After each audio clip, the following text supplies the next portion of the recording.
Here in this final part of our micronutrients lecture, we're going to focus on the remaining fat-soluble vitamins A, D, and K.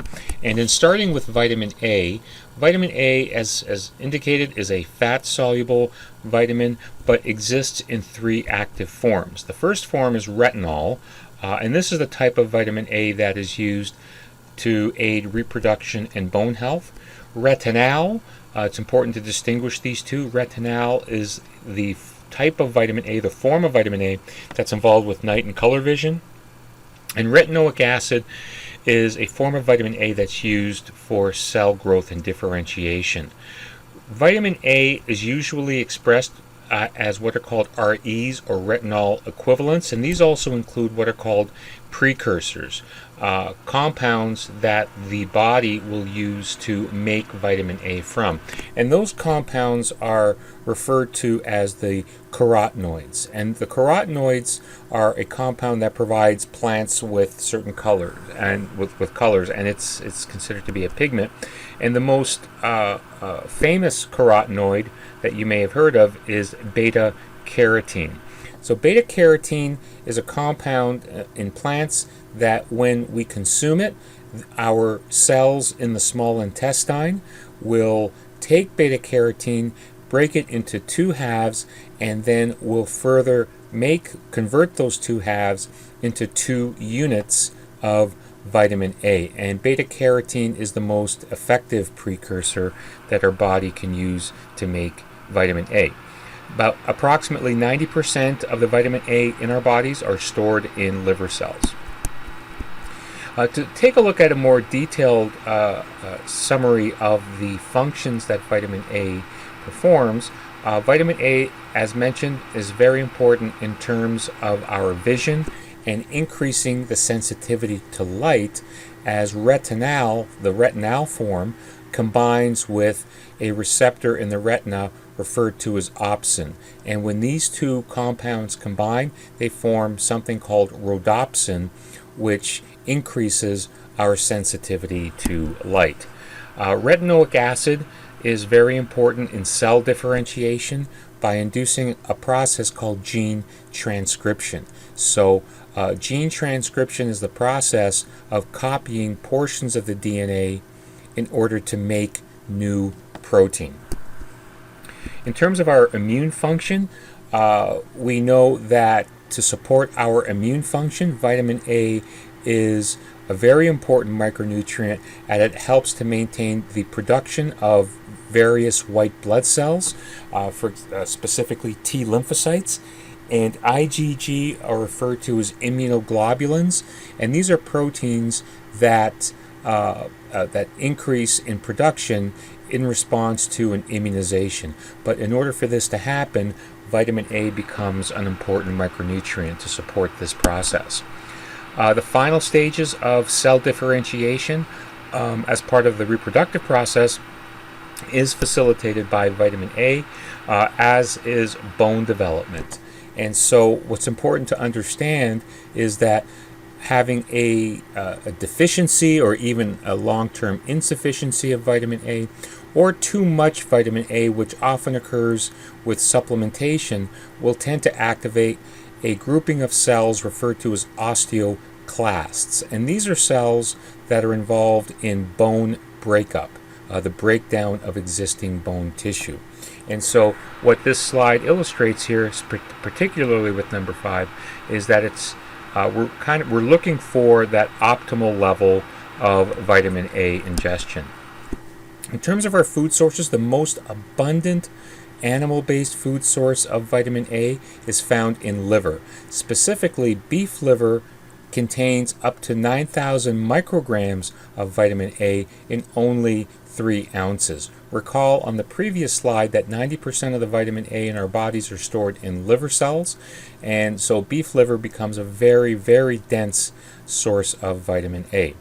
Cooking carrots actually will help to break up the beta carotene, making it easier for our digestive system to make vitamin A. So 1 cup of cooked carrots is much more nutritious than consuming raw carrots and can deliver up to 2,000 micrograms of vitamin A.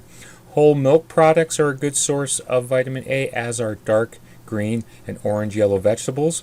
Toxicity symptoms are actually quite rare, but can occur with supplementation with fish oils. The UL, the upper limit for vitamin A, is 3,000 micrograms, and children are most vulnerable for toxicity because their need to consume vitamin A is less, and the likelihood of children obtaining or trying to consume supplements is a very real concern, which is why they need to be placed in child-proof containers out of reach.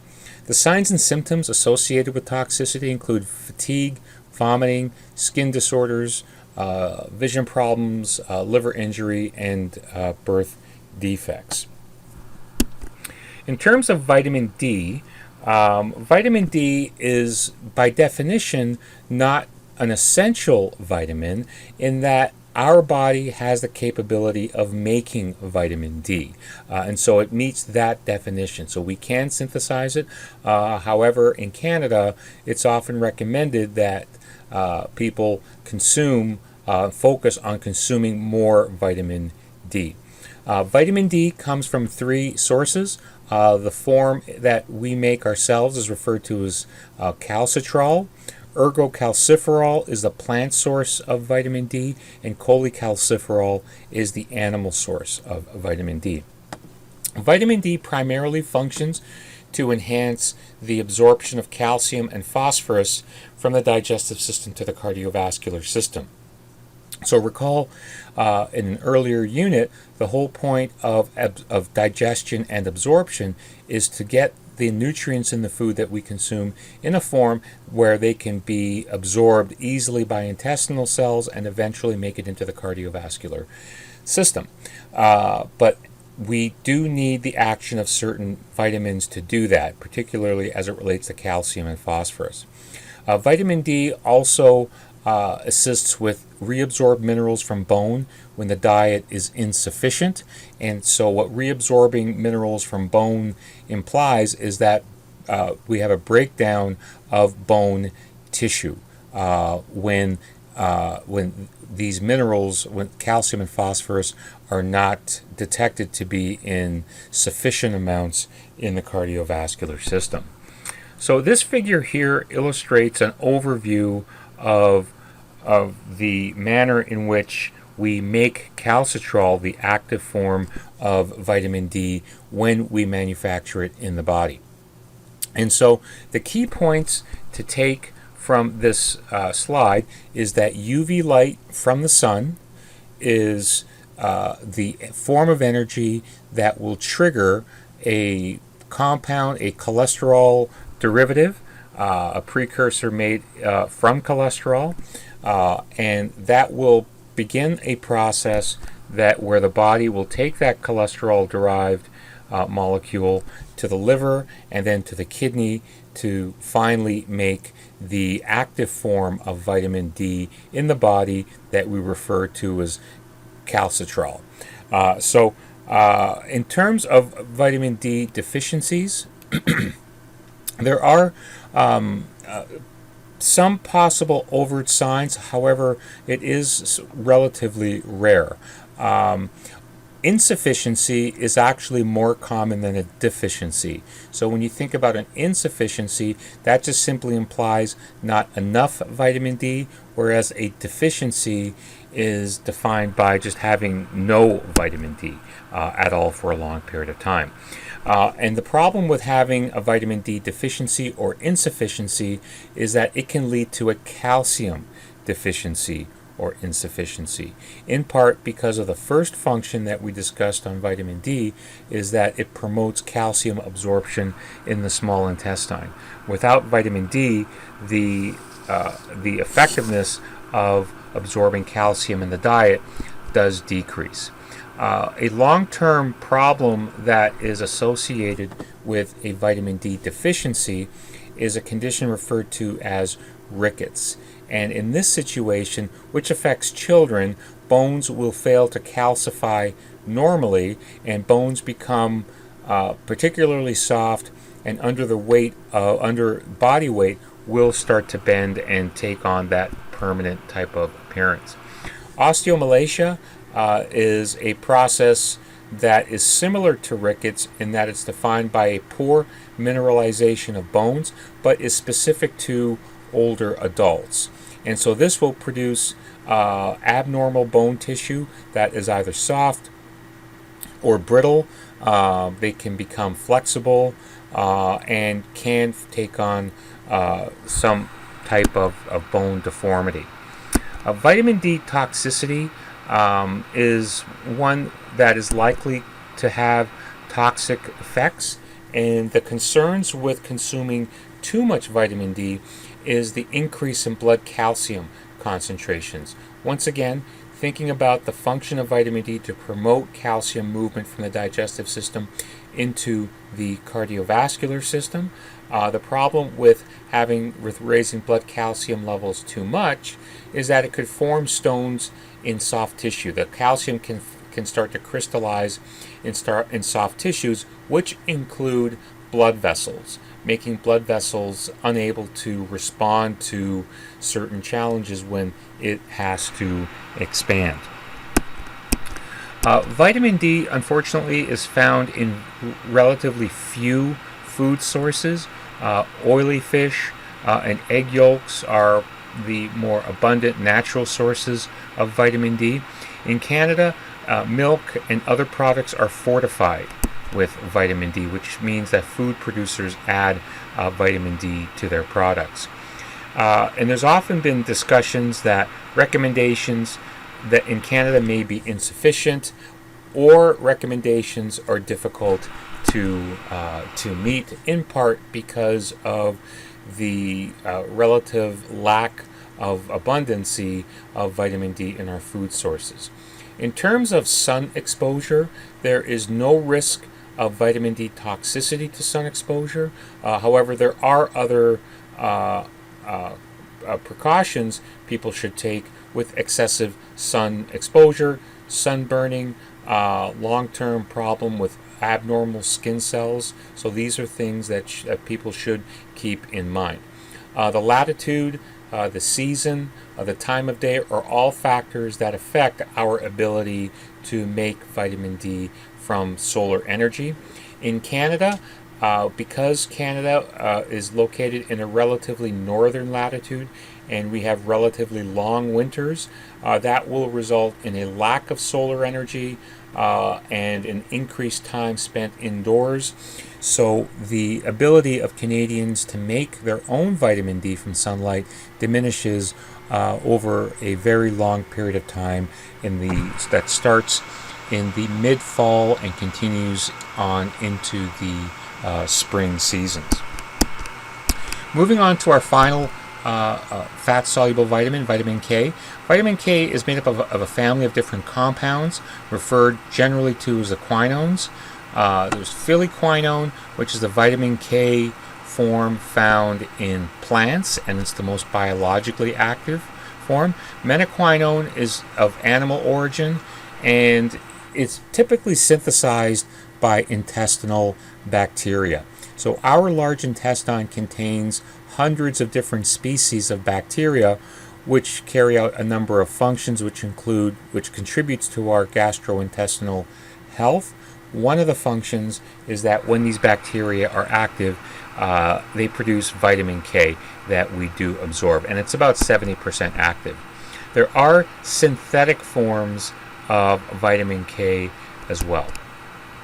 So all three of these forms, K1, K2, and K3, are all fat soluble and are stored in the liver in relatively small amounts.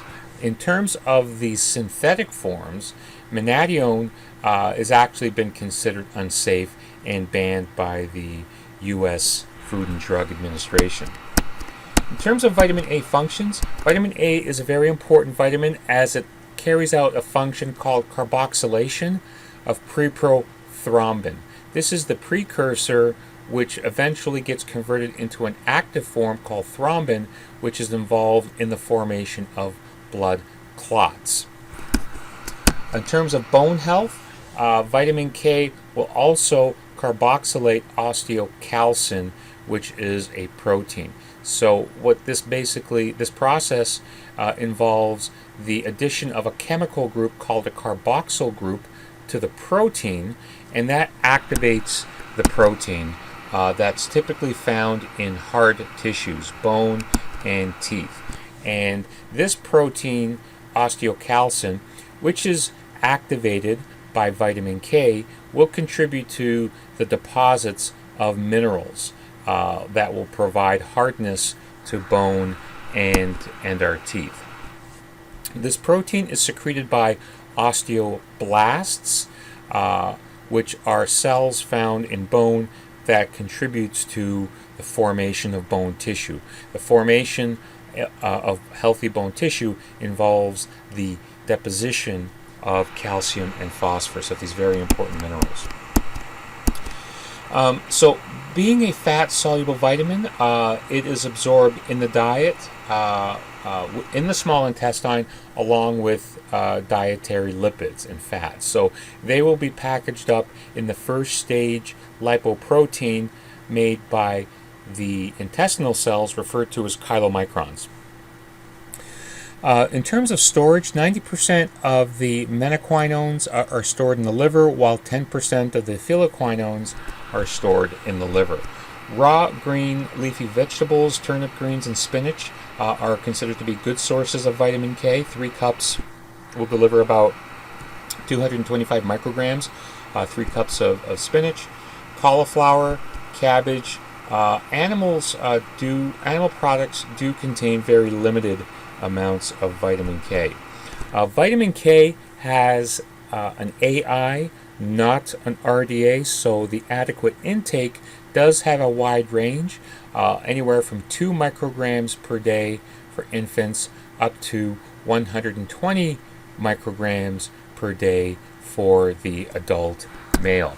There is no established upper limit for vitamin K, as toxicity symptoms are considered to be quite rare.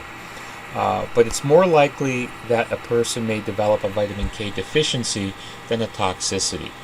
The body only needs small amounts of vitamin K, so deficiencies are relatively rare, but they can happen.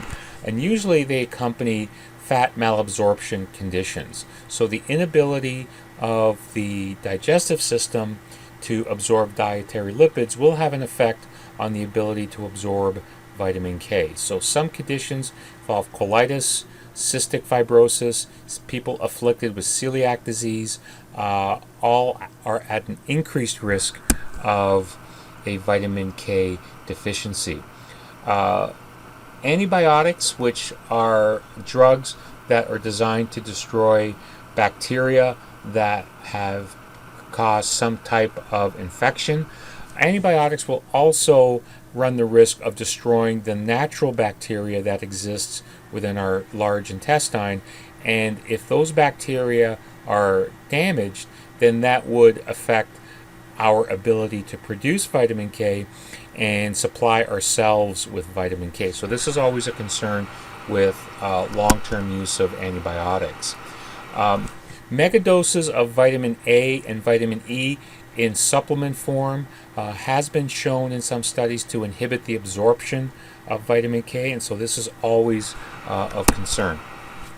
Newborns do receive a vitamin K injection at birth because the intestinal bacterial colonies in newborns have yet to be developed and do not synthesize vitamin K. So newborns do receive that injection. In terms of toxicity, toxicity is rare, but vitamin K is stored in the liver, and that's because, and part of the reason that toxicity is rare is that it is excreted more readily than other fat-soluble vitamins, and so it is subjected to filtration by the kidney, not to the same extent as water-soluble vitamins, but to a greater extent than the other fat-soluble vitamins. So this ends our unit on the on macro on micronutrients.